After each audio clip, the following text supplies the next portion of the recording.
Next question is the question number 14. Very good question from the examination point of view. इस question में ये क्या कह रहा है? The electrode used in your arc welding are coated. हाँ बिल्कुल सही है, आर्क वेल्डिंग में हम इलेक्ट्रोड की कोटिंग करते हैं। क्यों करते हैं, इनका फंक्शन मैंने आपको बताया है। The coating is not expected to, चलो अच्छा है। इस क्वेश्चन को करने का फायदा यह है कि अगर इसमें आपको वर्ड्स जाने पहचाने लग रहे हैं तो वो आपका आंसर नहीं होगा, क्योंकि इसमें पूछ रहा है कि कोटिंग का फंक्शन क्या नहीं होता है। तो इसका आप आंसर दीजिए, तब तक मैं पानी पीता हूं।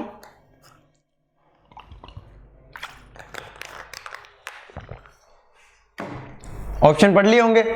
जी सर बिल्कुल पढ़ लिए। इसमें कुछ वर्ड जाने पहचाने हैं, कुछ है नहीं, कुछ नए हैं, और जो नया है वही आंसर है। अब बता दो क्या आंसर है? Sir option D. ऐसा तो आपने कुछ बताया ही नहीं। हाँ बिल्कुल, 14th नंबर क्वेश्चन का आपका ऑप्शन होगा D. Now discuss the different options कि कोटिंग का फंक्शन क्या होता है। Option A, provide protective atmosphere to the weld. अरे सर ये चीज तो आप हर वेल्डिंग प्रोसेस जब आप पढ़ाते हो उसी में डाल देते हो कि लिक्विड मेटल को प्रोटेक्ट करो, लिक्विड मेटल को प्रोटेक्ट करो। तो फ्लक्स का भी तो वही काम है, लिक्विड मेटल को एटमॉस्फेयर से प्रोटेक्ट करना। Second sir, stabilize the arc. Sir arc flow वाले कंसेप्ट में बताया है कि फ्लक्स कोटेड इलेक्ट्रोड को यूज में लेने से आर्क क्या हो जाती है? स्टेबल हो जाती है। Very good.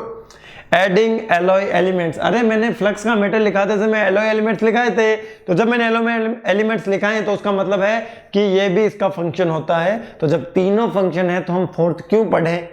फोर्थ आपका क्या हो जाएगा आंसर? Prevent electrode from कॉन्टिमिनेशन। ऐसा तो हो ही नहीं सकता, कॉन्टिमिनेशन तो होगा ही होगा, और इसका फंक्शन ये नहीं है। हमने जो फंक्शन पढ़े थे वो क्या पढ़े थे? हमने क्या पढ़े थे? ये स्लैग को प्रोड्यूस करता है, ये विस्कोसिटी को कंट्रोल करता है, ये स्ट्रेंथ को इंक्रीज करता है, ये लॉस ऑफ हीट ट्रांसफर को डिक्रीज करता है, हीट कंसंट्रेशन को इंक्रीज करता है, आर्क ब्लो को क्या करता है? कम करता है, आर्क को स्टेबल करता है, और it act as a oxidizing element. Arc को क्या करता है? स्टेबल करता है, और मेटल का ऑक्सीडाइजेशन नहीं होने देता है, उस पर ऑक्साइड लेयर के फॉर्मेशन को क्या रखता है? रोकता है। ठीक है, सो आपका 14th का ऑप्शन क्या हो जाएगा? D. Now come to the next question. The coating metal of an arc welding electrode contains which of the following? Very good. Same question है, क्वेश्चन सेम है, लेकिन उसकी मीनिंग चेंज कर दिया गया है, उसके जो वर्डिंग्स है वो चेंज हो गए हैं। अब ये पूछ रहा है कि इलेक्ट्रोड में जो आप फ्लक्स मेटल यूज में लेते हो उसमें आप क्या क्या मिक्सिंग करते हो। देख लेना, जाने पहचाने वर्ड मिले तो वो हमारा आंसर है, नहीं मिले तो वो नहीं होगा। तो हमने डीऑक्सीडाइजिंग एजेंट डाला था, बिल्कुल डाला था। हमने आर्क स्टेबलाइजिंग एजेंट डाला था, बिल्कुल डाला था। स्लैग फॉर्मेशन एजेंट डाला था, बिल्कुल डाला था। सब डाला था, तो सब डाला था, तो आंसर क्या हो जाएगा? 15th का आपका आंसर हो जाएगा ए। और क्या क्या डाला था आपको वो याद रखना है। ठीक है, so now come to the next question, that is the question number 16। Arc blow is more common in. ये थोड़ा सा मतलब दिमाग लगाने वाला क्वेश्चन है, इसमें आपको दिमाग लगाना पड़ेगा। देखो इसमें जो ऑप्शन सी एंड डी है उसमें से आपका एक आंसर है।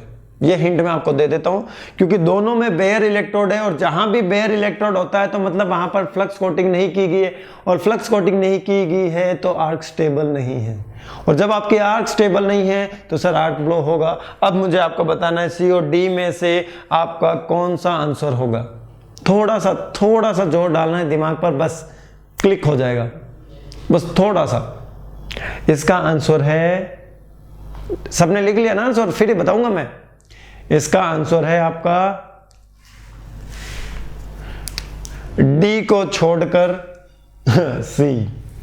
इसका आंसर क्या है? सी। मार्किंग कर देना इस क्वेश्चन पे। इस क्वेश्चन में आंसर होगा आपका सी, डीसी में। किसमें?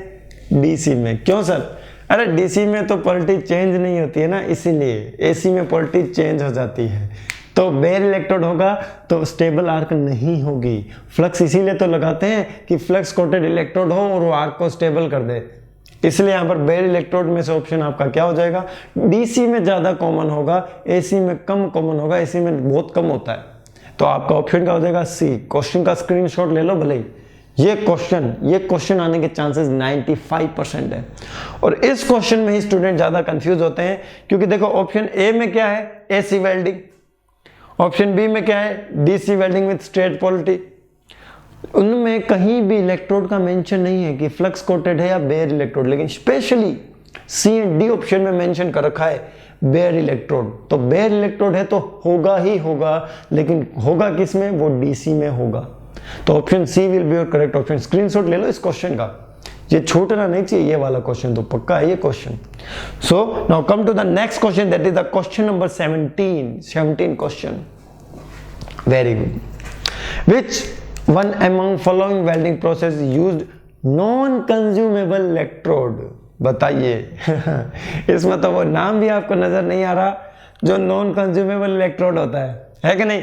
इतना मतलब ऐसे घुमा घुमा के क्वेश्चन पूछे जाते हैं अलग अलग नाम दे के, फिर कहते हैं सर ये तो आपने पढ़ा, नाम लिखवाया है मैंने क्लास में नाम लिखाया है, आपको बताना है कि कौन सा वेल्डिंग प्रोसेस है जिसमें नॉन कंज्यूमेबल इलेक्ट्रोड यूज में लिया जाता है।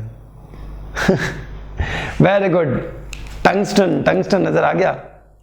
Tungsten, gas tungsten arc welding, लेकिन हमने वहां क्या लिखा है क्लास में नाम, टिग वेल्डिंग लिखा है। तो टिग में भी वही है, गैस टंगस्टन आर्क वेल्डिंग में भी वही है, ठीक है। तो जीटा ऐसा मैंने लिखवाया था, GTAW, जीटा। सो इसका आंसर क्या हो जाएगा 17th का? सर इसका आंसर हो जाएगा हमारे सी। इसका आंसर क्या हो जाएगा हमारे सी। अब जो नेक्स्ट क्वेश्चन आने वाला है ना, वो ध्यान से करना। आपके 16 का भी ऑप्शन सी है, 17 का भी ऑप्शन क्या है आपके सी। नेक्स्ट क्वेश्चन को आपको ध्यान से पढ़ना है, that is question number 18।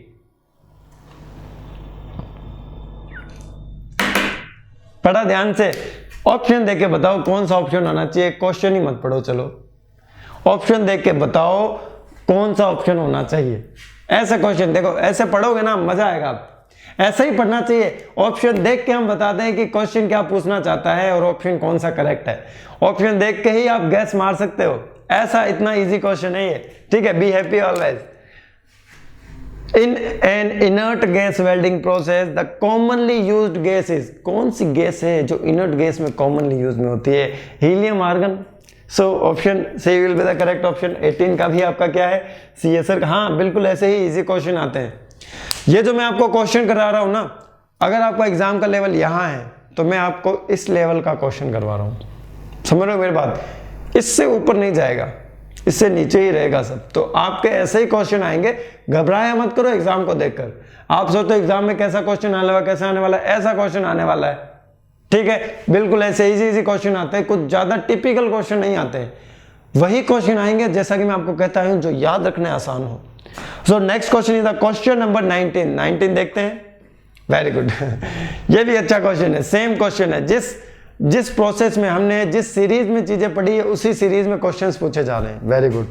So which of the following arc welding process does not use, ये चीज ध्यान रखनी है, does not use consumable electrode. Does not use नहीं पूछा, ये does not use consumable electrode, मतलब वो कंज्यूमेबल इलेक्ट्रोड को यूज नहीं करता है। तो किसको यूज करता है? नॉन कंज्यूमेबल इलेक्ट्रोड को यूज करता है। तो ढूंढो, नाम ढूंढो इसमें बस। पहला option gas metal arc welding नहीं होगा। Second option gas tungsten arc welding, बिल्कुल यही तो है, यही तो ये पूछ रहा है कि गैस टंगस्टन आर्क वेल्डिंग आपका कंज्यूमेबल इलेक्ट्रोड यूज नहीं करता है, नॉन कंज्यूमेबल इलेक्ट्रोड यूज करता है। तो 19 का आंसर क्या हो जाएगा आपके बी। 19 का आंसर क्या हो जाएगा आपके बी। Very good. आज तो सबके क्वेश्चन लग रहे हैं, आज सबको आनंद आ रहा होगा, आनंद ही चाहिए बस जीवन में।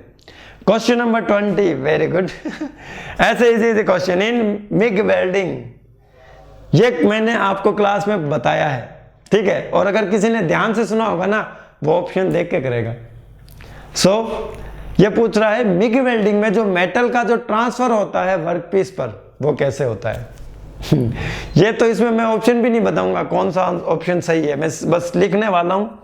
आपको मैच करना है कि 20 का आंसर क्या होगा, आपको मैच करना है कि आपका 20 का आंसर क्या होने वाला है। सबका यही है ना, 20 का आंसर सबका यही है ना? अगर नहीं है ना, देख लेना, नाराज हो जाऊंगा मैं, क्योंकि आप क्लास ठीक से अटेंड नहीं कर रहे हो अगर ये गलत हो गया तो। 20 का ऑप्शन है ना, यही होना चाहिए सबका, देख लो, आपकी और मेरी बात है यहाँ पे, ठीक है। क्वेश्चन नंबर 21 बताइए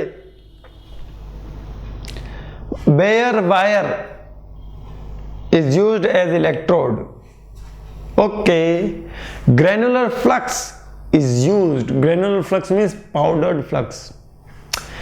And this process is characteristics by its high welding speed. Very good. ये भी मैंने आपको क्लास में बताया है, ठीक है। ऐसा नहीं, सारे क्वेश्चन क्लास में डिस्कस हुए हैं। मैं आपको कहता था ये एग्जामिनेशन में पूछा जा सकता है, ये क्वेश्चन आ सकता है, देख लो आ गया। मत करो मेरी बात पे विश्वास, मेरा क्या जाता है, आप करने लग जाओगे। सर बिल्कुल सही कहते हैं। हाँ सर तो कभी गलत कहते ही नहीं हैं, ठीक है। कभी कभी गलत कह देता हूँ, इंसान है, उसके लिए मैं आपसे सॉरी मांगता हूँ। इस क्वेश्चन का आंसर अगर किसी का आया गलत हो गया ना, देख लेना। इस क्वेश्चन का आंसर गलत नहीं होना चाहिए, ठीक है। इस क्वेश्चन का गलत हो गया ना, देख लेना, फिर देख लेना।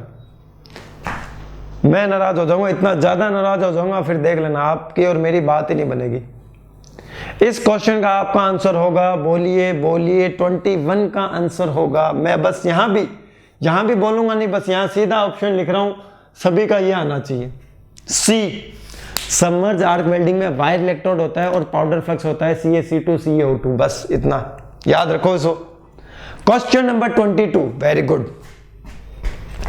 इन which of the following welding process flux is used in the form of granules. लो, पिछला क्वेश्चन भी ऐसा, अगला क्वेश्चन भी ऐसा। अब देखो आंसर हो कैसा।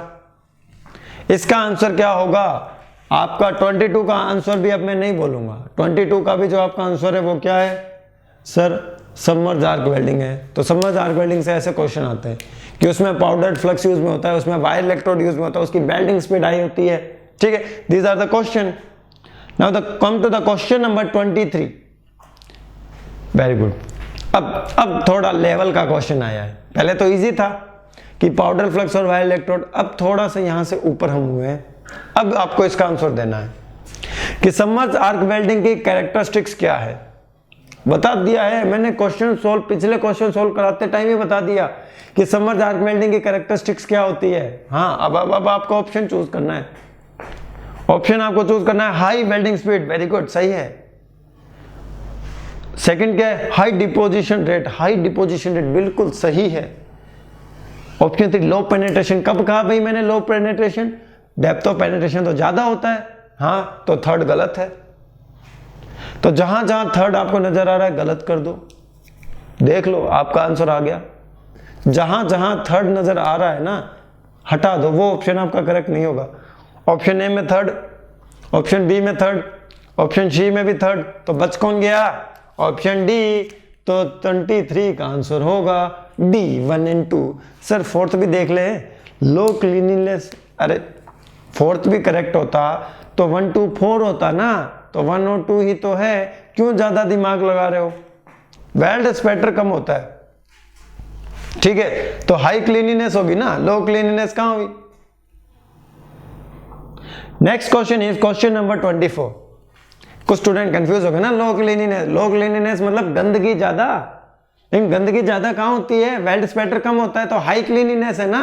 लो क्लीनिनेस कहां होती है? Question number 24, very good. Maximum heat in resistance welding is at. अरे वाह, इस क्वेश्चन में आपको जो आनंद आएगा ना, वो अभी तक किसी क्वेश्चन में ही नहीं आया। ये क्वेश्चन ही ऐसा है कि जो आप डायग्राम को देख के एनालाइज कर सकते हो। बिना डायग्राम आप एनालाइज कर ही नहीं सकते, बिना डायग्राम आप एनालाइज कर ही नहीं सकते। देखो अब मैं डायग्राम बना रहा हूं, आपको उसका एनालिसिस करना है। These are the 2 work pieces. अब ये बात कर रहा है रेजिस्टेंस वेल्डिंग की, और रेजिस्टेंस वेल्डिंग में इसने कुछ मेंशन नहीं किया है, तो हम स्पॉट वेल्डिंग लेके चलते हैं। These are your copper electrodes. मैंने आपको बताया था 3 जगह रेजिस्टेंस होता है। एक तो यहां होता है, एक यहां होता है, एक यहां होता है। This one is the R1, this one is the R2, this one is the R3। अब मैंने क्या बताया था कि more heat will be produce at the contact of the 2 work pieces. तो हीट वहीं पर ज्यादा प्रोड्यूस होती है ना जहां पर रेजिस्टेंस ज्यादा हो। तो रेजिस्टेंस ज्यादा कहां पर है? सर यहां पर रेजिस्टेंस ज्यादा है, तो ये वाला ऑप्शन हमें देखना है। अगर यहां रेजिस्टेंस ज्यादा होता तो फ्रेंड्स ये वेल्ड हो जाते, खच खच खच खच खच, ये वेल्ड हो जाते। अरे ये वेल्ड तो होते ही नहीं है, वेल्ड तो होता है यहां पे। यहाँ पे नगेट बनता है ना, तो जहां नगेट बनता है वहीं तो आपका रेजिस्टेंस ज्यादा होगा, क्योंकि वहीं पर तो हीट ज्यादा प्रोड्यूस होती है। नगेट वहीं बनता है जहां पर हीट ज्यादा प्रोड्यूस होती है। बिल्कुल सही सर, क्या बताया आपने। अब तो हम खुद कर लेंगे क्वेश्चन, करो। Tip of the positive electrode, नहीं भाई ऐसा तो है ही नहीं, इसमें ऐसा तो कभी सर ने जिक्र ही नहीं किया। Option B tip of the negative electrode, अरे ऊपर नीचे दोनों सेम भाई भाई। C top surface of the plate at the time of electric contact with the electrode, अरे ऐसा तो कभी नाम ही नहीं लिया सर ने, ये तो आउट ऑफ सिलेबस है। ABC option. डी ऑप्शन देखो, interface between the two plates being joined, B option is the correct option. तो देखो कभी एग्जाम में अगर आपको ऐसी चीजें नजर आए ना जो सर ने क्लास में नहीं बोली, तो वो ऑप्शन मत कर देना करेक्ट, समझ रहे हो ना मेरी बात। तो now come to the question number 25। Direct question है, सीधा टिक मारो बिना देखे, आंख बंद करके। For resistance spot welding of 1.5 mm thick steel sheets, the current required is of the order of, इसमें प्लेट की थिकनेस से कोई रिलेशन नहीं है, ये मैंने आपको सीधा लिखवा रखा है 10,000 to 20,000। क्या यहाँ 20,000 है? नहीं है। क्या यहाँ 10,000 है? हाँ सर है। तो आपके ऑप्शन करेक्ट क्या हो जाएगा सर? 25 का जो आपका ऑप्शन होगा वो हो जाएगा डी, दैट इज 10,000 एम्पियर। ये ऑर्डर है 10,000 एम्पियर। आई होप ये आंसर आया होगा सबका, बिल्कुल आया होगा, अच्छे से पढ़े हो, मैंने अच्छे से मेहनत की है आप लोगों के लिए, ठीक है। Question number 26। Question number 26, the resistance seam welding the electrode is in the form of a, अरे ऐसे ही इजी क्वेश्चन आते हैं। अब आप मुझ पर शक करने लगे हो कि सर इतने इजी क्वेश्चन करवा रहे हो। अरे इजी क्वेश्चन आपको इसलिए लग रहे हैं क्योंकि आप पढ़े हो, आपने मेहनत की है, इसलिए इजी लग रहे हैं। मैं जानबूझ के इजी थोड़ी करवा रहा हूं, ये क्वेश्चन प्रीवियस ईयर में आए हुए हैं इसलिए करवा रहा हूं, ताकि आपको पता चल जाए कि आपका लेवल कहां है और आपको क्या टॉपिक ज्यादा रिवाइज करना है। इसका आंसर दो। क्वेश्चन नंबर 26 का क्या आंसर होगा? 26 का आंसर होगा आपका डी, सर्कुलर डिस्क।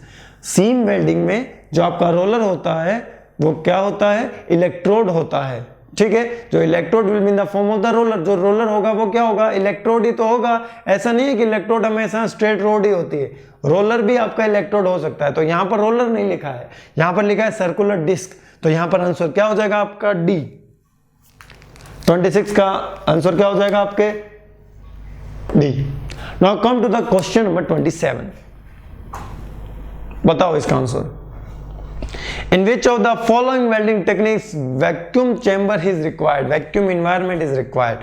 ये तो भैया जिसने ये क्वेश्चन नहीं किया ना, देख लेना, उससे तो घर वाले भी नाराज हो जाएंगे कि तुम मेहनत नहीं कर रहे हो। इससे तो घर वाले भी नाराज हो जाएंगे। मैं तो क्या, ये क्वेश्चन सबका सही होना चाहिए। अगर ये क्वेश्चन सबका सही नहीं है तो नेक्स्ट वाला सही होना चाहिए। बात कैसी दी। इसका क्या आंसर होगा आपका? अल्ट्रासोनिक नहीं, उसमें तो वाइब्रेशन होता है, कोई हमने चैम्बर चुम्बर नहीं दिया, ठीक है। ऑप्शन बी लेजर बीम, मैंने तो कहा है कि लेजर बीम में वैक्यूम चैम्बर नहीं चाहिए। Option C plasma arc, plasma arc में वैक्यूम चैम्बर क्यों चाहिए? वहां पर तो हम गैस यूज में लेते हैं। Option D electron beam welding. So the 27 का ऑप्शन क्या हो जाएगा आपके? डी, ठीक है। इलेक्ट्रॉन बीम वेल्डिंग में आपको चाहिए वैक्यूम चैम्बर, क्यों चाहिए? In order to reduce the scattering of the electrons. Electrons की स्कैटरिंग ना हो इसलिए हम क्या करते हैं? वैक्यूम चैम्बर यूज में करते हैं। स्कैटरिंग क्यों होती है? अगर वो किसी भी एयर के मॉलिक्यूल से टकराएगा तो इलेक्ट्रॉन्स की स्कैटरिंग हो जाएगी। स्कैटरिंग मतलब बिखरना, चारों तरफ फैल जाना, ठीक है। So come to the question number 28। ये गलत हो गया ना, देख लेना, अभी मैंने आंसर दिया है, 28 गलत नहीं होना चाहिए। दो, ये भी same question with different language. Electron beam welding can be carried out in D vacuum chamber. गलत हो गया ना, देखना, गलत नहीं होना चाहिए ये वाला। तो आपका जो 28 है उसका भी आंसर क्या होगा सर? डी, वैक्यूम चैम्बर होगा। Now come to the question number 29। बताओ इसमें मुझे आप बताइए कि जो हीट अफेक्टेड जोन होगा वो सबसे छोटा किस में होगा? बताना है आपको। सर ये तो क्वेश्चन वगैरह सब आप क्लास में बातें करते हो, ये तो वही क्वेश्चन है। हाँ, बस बातें भी मैं वही करता हूं जो क्वेश्चन में होती है। इसका आंसर होना चाहिए आपका क्या? B, electron beam welding. देखो इसका आंसर क्या होगा? According to the given option आपका आंसर होगा इसमें 29 का बी। क्या होगा? 29 का बी होगा। Very good. Now come to the question number 30। बस थोड़े से ही क्वेश्चन है। थोड़े से क्वेश्चन है, अच्छे अच्छे सिलेक्टेड क्वेश्चन है, इसमें जो क्वेश्चन फंस जाएगा आपका देख लेना। विच of the following welding process consist of minimum heat affected zone. अब बताओ, इसमें तो इलेक्ट्रॉन बीम वेल्डिंग भी नहीं है, क्या कर लोगे अब, हुआ ना झोल। इसका आंसर बताइए, इसका आंसर आपको बताना है कि किस वेल्डिंग प्रोसेस में जो हीट अफेक्टेड जोन होता है वो मिनिमम होता है अकॉर्डिंग टू द ऑप्शन। ये ऑप्शन आप सबका आ चुका होगा, जो आपका 30 ऑप्शन है उसका भी आंसर क्या होगा, बी। लेकिन यहाँ पर मैं रेड से लिख रहा हूं और बी में लिख देता हूं मैं laser beam welding. Laser beam welding as compare to the other welding process, उनमें हीट अफेक्टेड जोन क्या होगा, मिनिमम होगा। ठीक है, so now come to the question number 31। Consider the following welding process. Select the correct sequence in order of heat affected zone using the code. Increasing order, मतलब अगर हमें increasing order में जाना है तो सबसे पहले सबसे कम वाला होना चाहिए, तो इसमें ढूंढो सबसे कम किस में होता है। इंक्रीजिंग ऑर्डर में जाना है ना, तो सबसे पहले तो वही होगा ना जो सबसे कम होगा, और जो सबसे लास्ट में होगा उसमें सबसे ज्यादा होगा। तो ऑप्शन में देखो कि सबसे कम कौन सा है, सर लेजर बीम वाला सबसे कम है, तो फर्स्ट नंबर पे कौन आएगा, 3 आएगा। तो आओ ABCD में फर्स्ट नंबर पे 3 किस पर आ रहा है, सर ऑप्शन सी में, बस खत्म। पहले कौन आना चाहिए, 3 आना चाहिए, बस इसमें मिनिमम होता है अकॉर्डिंग टू द ऑप्शन। बिल्कुल सही है सर, ऐसे ही क्वेश्चन होने चाहिए। हाँ, बाकी मत पढ़ो, कंफ्यूज हो जाओगे। So next question, question number 32। बस ये भी वही तरीका है, इसमें भी वही तरीका हमें देखना है कि आगे और पीछे वाले ढूंढने हैं। फ्लक्स कोटिंग, फ्लक्स कोटिंग किसमें की जाती है, सर हमारी फ्लक्स कोटिंग की जाती है शील्डेड मेटल आर्क वेल्डिंग में। तो थर्ड, ए का क्या होगा, थर्ड। इसको ध्यान से करना क्वेश्चन को, ये कंफ्यूजिंग वाले क्वेश्चन होते हैं, तो इस क्वेश्चन में हमें ऑप्शन एलिमिनेट करना पड़ता है। सो ए का क्या होगा, बी का क्या होगा, सी का क्या होगा, डी का क्या होगा, अकॉर्डिंग टू दैट हम ऑप्शन चूज करेंगे। तो आपका ए का क्या होगा, ए का होगा third. Okay, now come to easy वाला कौन सा है, डी। वैक्यूम पे आ जाओ, डी सबसे लास्ट में क्या है, वैक्यूम। और वैक्यूम का होता है इलेक्ट्रॉन बीम वेल्डिंग, तो 5। तो एक सा ऑप्शन देखो जिसमें पहले 3 हो लास्ट में 5 हो। सो ऑप्शन सी में क्या है, पहले 3 है लास्ट में 5 नहीं है। ऑप्शन डी में क्या है, पहले 3 है लास्ट में 5 है। आपका option D is the correct option.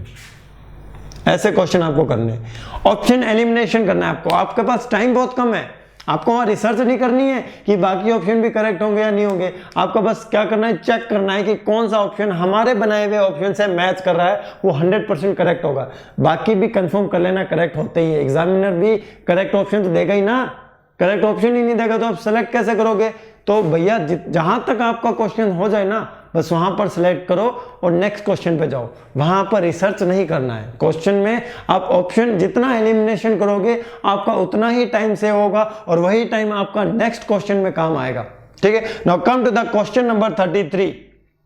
Which one of the following is a solid state process, solid state joining process. बहुत ईजी है, ये तो बहुत इजी है कि कौन सा ऐसा वेल्डिंग प्रोसेस है जो कि सॉलिड स्टेट होता है। क्लासिफिकेशन याद करना था, इसमें क्या याद करना था, क्लासिफिकेशन याद करना था। सॉलिड स्टेट कौन सा होता है, लिक्विड स्टेट कौन सा होता है, लिक्विड प्लस सॉलिड स्टेट कौन सा होता है। बताओ इसमें क्या आंसर होगा, इसमें आंसर होना चाहिए सी। इसमें क्या आंसर होना चाहिए, सी, फ्रिक्शन वेल्डिंग। 33 का क्या होना चाहिए आपका, सी होना चाहिए। ठीक है, सबका आया ये आंसर, मुझे पता है। क्वेश्चन नंबर 34, इसका आंसर दीजिए। Which pair among the following solid state welding process uses high heat from an external source? Okay, so इसमें से कौन सा ऐसा solid state welding process है जिसमें हम external heat sources का यूज करते हैं। बताओ इसका आंसर, बताइए इसका आंसर आपको बताना है। हीट किस में यूज करते हैं ये बताना है आपको। सर डिफ्यूजन में करते हैं, बिल्कुल। स्लो रेट पर हीट हम ट्रांसफर करते हैं in order to get the creep deformation, बिल्कुल। पी किस में आ रहा है आपके, वो देखिए। सर आपके ऑप्शन ए में भी पी आ रहा है, आपके ऑप्शन डी में भी पी आ रहा है। तो देखो पी और पी दोनों में आ रहा है और अब हमें सेलेक्ट करना है आर और एस में से। आर में क्या है, अल्ट्रासोनिक वेल्डिंग, एस में क्या है, फोर्ज वेल्डिंग। फोर्ज वेल्डिंग में तो देते हैं ना अपने, फोर्ज ब्लैक स्मिथ वेल्डिंग जिसमें हम फोर्ज का यूज करते हैं। तो आपका जो ऑप्शन है वो क्या हो जाएगा, पी एंड एस। क्या ऑप्शन हो जाएगा आपका, पी एंड एस ऑप्शन हो जाएगा और इसका आंसर क्या हो जाएगा, डी। जो आपका नेक्स्ट है उसका आंसर क्या हो जाएगा, आपके डी हो जाएगा। So the answer of 34 will be D. Answer of the 34 will be D. ठीक है, तुक्का नहीं मारना इन क्वेश्चन में, आता है तो करो, अदरवाइज स्किप करो और पता लगाओ कि क्वेश्चन क्यों नहीं हुआ। थ्योरी में ज़्यादा प्रॉब्लम थी, फॉर्मूले में ज़्यादा प्रॉब्लम था, हमने रिवीजन कम किया या हमने ध्यान नहीं दिया। ठीक है, तो आप अपनी वीकनेस को ढूंढिए और उस वीकनेस पर वर्क कीजिए। अगर आपने अपनी वीकनेस को ओवरकम कर लिया तो सिलेक्शन आपका पक्का है। So next question is the question number 35। Very good question. Which of the following is not a fusion welding process? Again based on the classification of the welding. इनमें से कौन सा ऐसा वेल्डिंग प्रोसेस है जो कि एक फ्यूजन वेल्डिंग प्रोसेस नहीं है? और फ्यूजन मतलब होता है लिक्विड। फ्यूजन मतलब क्या होता है? लिक्विड। तो इसमें से कौन सा लिक्विड स्टेट वाला वेल्डिंग प्रोसेस है? बताएंगे इसका answer. Gas welding, arc welding, brazing and resistance welding. कौन सा नहीं है लिक्विड स्टेट वाला? बताइए। गैस वेल्डिंग में भी लिक्विड होता है, आर्क वेल्डिंग में भी लिक्विड मेटल होता है, रेजिस्टेंस वेल्डिंग में भी होता है, ब्रेजिंग में सॉलिड और लिक्विड होता है। तो इसका आंसर क्या हो जाएगा? सी। 35 का आंसर क्या हो जाएगा? C. Come to the 36। Resistance welding नहीं होगा भैया, रेजिस्टेंस वेल्डिंग में कंफ्यूज हो कोई स्टूडेंट्स। Come to the 36। ठीक है, pre heating before welding is done to. अरे ये क्वेश्चन सुना सुना आ रहा है कुछ। हाँ वही है, सुना सुना क्वेश्चन। बताओ इसका आंसर क्या होगा? ये वही क्वेश्चन है सुना सुना जो अभी आपने थोड़ी देर पहले क्लास में किया था। इसका आंसर मुझे बताइए क्या होगा? प्री हीटिंग क्यों करते हैं? बताओ, मन में बोल दो, अब तो बोल दो यार। ये क्वेश्चन हम कर चुके हैं। इसका आंसर होगा C, to prevent the cold cracks.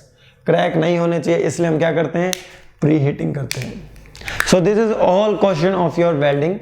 Welding से रिलेटेड जितने भी इंपॉर्टेंट क्वेश्चन थे, बहुत होते हैं वेल्डिंग में क्वेश्चन, जितने भी इंपॉर्टेंट क्वेश्चन थे, और इन इंपॉर्टेंट क्वेश्चन की हेल्प से अभी हमने 36 क्वेश्चन किए ना, इन 36 क्वेश्चन से आपके मोर देन 200 क्वेश्चन सॉल्व हो चुके हैं। ये समझ लीजिए आप, क्योंकि 36 को आप 4 से मल्टीप्लाई कर लीजिए। 4 ऑप्शंस हमने सॉल्व किए हैं कि वो ऑप्शंस क्यों करेक्ट नहीं है कि नहीं? तो लैंग्वेज चेंज कर दीजिए, कम से कम उतने तो हो ही गए होंगे ना। तो आपके इतने ज्यादा क्वेश्चन सॉल्व हो गए हैं only with the help of the 36 question. अब हम ऐसे क्वेश्चन और लाते रहेंगे जब तक आपका सपोर्ट रहेगा। और इन क्वेश्चंस में से जो क्वेश्चंस आपके गलत हुए हैं उनका टॉपिक आपको वापस पढ़ना है आज ही। उनका टॉपिक आपको क्या करना है? आज ही पढ़ना है। और जो क्वेश्चन आज गलत हुए हैं ना, उनको एक शीट में जरूर लिखना है। प्रॉमिस करो मुझसे कि जो क्वेश्चन गलत हुए हैं और जो क्वेश्चन नहीं हुए उनको आप एक शीट में जरूर लिखेंगे। ठीक है, उनको एक शीट में जरूर लिखेंगे। PDF will be provided of this question. उनको आप शीट में जरूर लिखेंगे और शीट में उनके जो मिस्टेक्स आपने किए उनका आपको ध्यान रखना है। और उस शीट का भी हमें क्या करना है? वेल्डिंग वाली कॉपी में आपको अटैच कर देना है। तो वेल्डिंग वाली कॉपी में जब भी आप वेल्डिंग सब्जेक्ट का रिवाइज करोगे, रिवीजन करोगे, तो उस शीट को भी आपको क्या करना है? रिवीजन करना है। ठीक है, तो मिलते हैं नेक्स्ट क्लास में। Bye bye, take care, best of luck.